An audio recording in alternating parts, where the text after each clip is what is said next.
2006, Johannesburg High Court. Tens of thousands turn out in support of Jacob Zuma.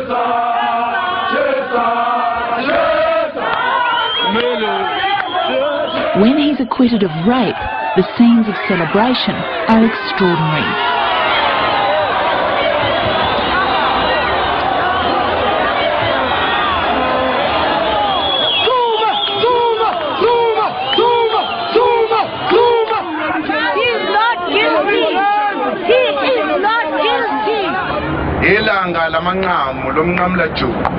Not guilty of rape, but he is still facing court, this time to answer charges of corruption.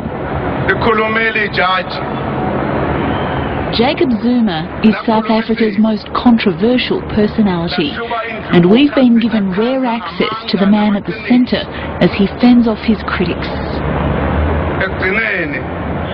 Their problem is that they don't know that the people know me better than they do. They can't succeed because people know me. You know, here, people know me here. That's a problem of the media and whoever else is behind the media.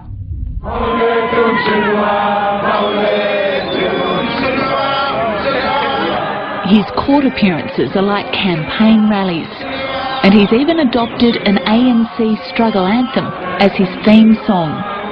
It loosely translates to "Bring me my machine gun."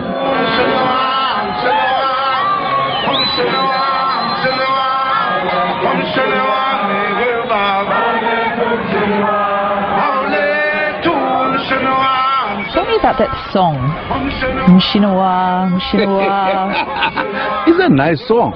It's a song that made us as soldiers to be really enthused and be rejuvenated and be really to deal with the situation.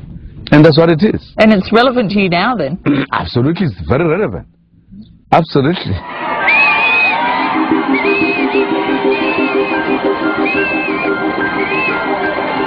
The rape case was ugly.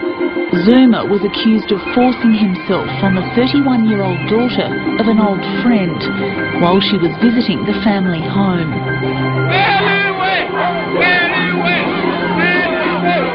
Zuma never raped anybody. They raped Zuma. The plaintiff comments from the women's lobby were hardly heard in the commotion. Well, if he is free, what we're going to do, because men rape, because they always get away with that, we are not going to stop. Women must speak out. A rape is always a crime. It won't change. And the allegation has fed theories that a faceless force is targeting Jacob Zuma. Do you believe that the allegations that have been made against you are part of some sort of conspiracy to stop you from becoming president? Absolutely, I do. I do because of the manner in which they've been handled, they've been conducted, they have a reason. I certainly do.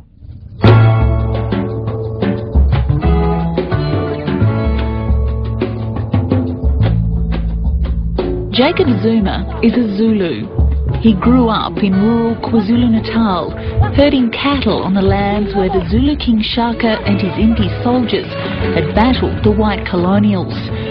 Early on, he too developed a fighting spirit.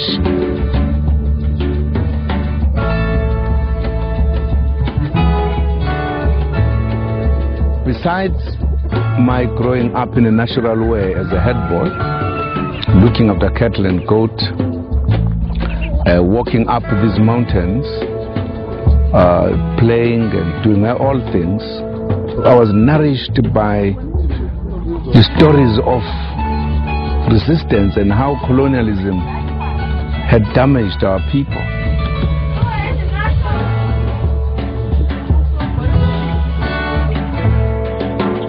Jacob Zuma maintains a private compound in his hometown of Nkandla, in one of the most isolated parts of Zululand. It's become a rallying point for his supporters, who won't even consider the possibility that he may be guilty.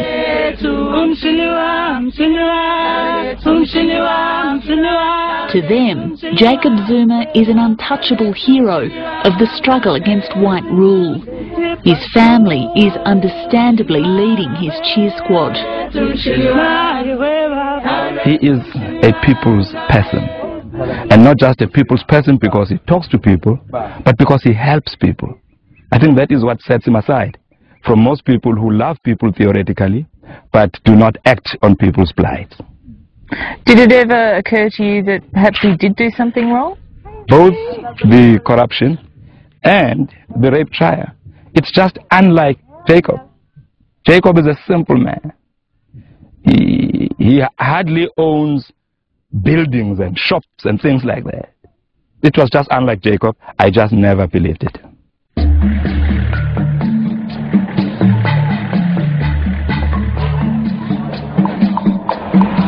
As a young man, Jacob Zuma joined the African National Congress to fight apartheid.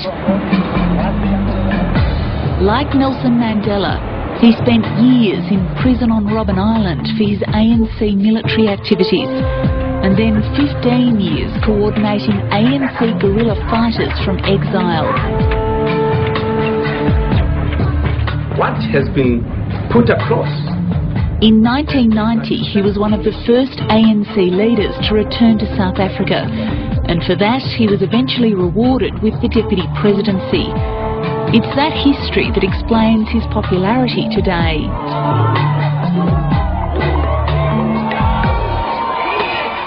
I think they see the qualities that I actually believe I have. I have the love for the people.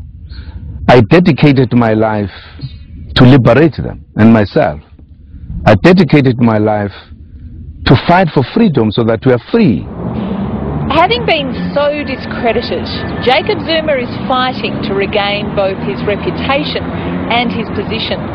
The not guilty verdict in the rape trial helps, but he still stands accused of corruption for accepting bribes as part of a multi-million-dollar foreign arms deal.